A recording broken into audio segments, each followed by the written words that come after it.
Good evening mga guys. Late na tayo nakapunta sa palengke mga guys. Wala nating nabutang mga gandang isda. Ito lang nabutan natin mga guys. Baby shark mga guys. Baby shark. Baby octopus mga guys. Tama mga guys. Yun lang talagang natitira.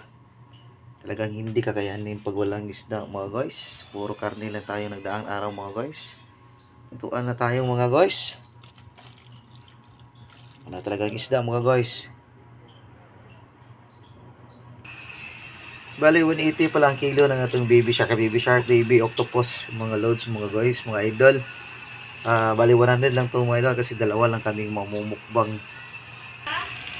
Wow, yum yum yum. Simpleng lutuan lang to guys, simpleng isa lang to guys. Tuyo suka at pampalasa lang mga guys. Parang adobo na lang to guys. Kasi may tuyo mga guys.